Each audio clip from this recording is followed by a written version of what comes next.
எரேமியா சொல்கிறாரு 5:24, அந்தந்த பருவத்திலே எங்களுக்கு மழையையும் முன்மாரியையும் பின்மாரியையும் கொடுத்து நம்முடைய வாழ்க்கையிலையுமே நாம் பெற்றுக்கொள்ளத்தக்கதான அந்தந்த காலத்தில் ரிசீவ் பண்ணத்தக்கதான எத்தனையோ ஆசீர்வாதங்கள் நம்முடைய வாழ்க்கையில் தந்திருக்காங்க.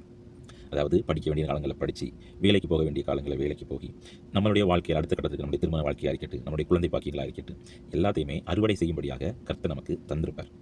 ஆனாலும் அடுத்து சொல்லப்பட்டிருக்குது, அறுப்புக்கு நியமித்த வாரங்களை எங்களுக்கு தற்காக்கிற எங்கள் தேவனாகிய கர்த்தருக்கு பயந்திருப்போம் என்று அவர்கள் தங்கள் இருதயத்திலே சொல்கிறதில்லை.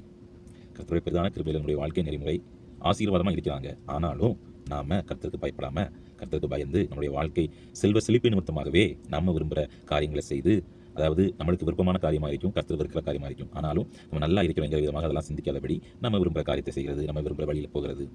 அடுத்த வருஷம் சொல்லப்பட்டிருக்குது, உங்கள் அக்கிரமங்கள் இவைகளை விலக்கி உங்கள் பாவங்கள் உங்களுக்கு நன்மையை வரவட்டாதிருக்கிறது. அதாவது நம்மளுடைய வாழ்க்கையில் ஆசீர்வாதம் என்கிறது இன்னைக்கு கிடைச்சது ஆசீர்வாதமாக இருக்கலாம், நாளைக்கு இன்னொரு ஆசீர்வாதம் உண்டு, 5 வருஷம் கழிச்சு இன்னும் ஆசீர்வாதம். அதாவது நம்மளுடைய அனுதின வாழ்க்கையில் ஆசீர்வாதங்கள் அந்தந்த நாட்களில் பெற்றுக்கொள்வதற்காக கர்த்தருடைய கருத்தில் இருக்குது.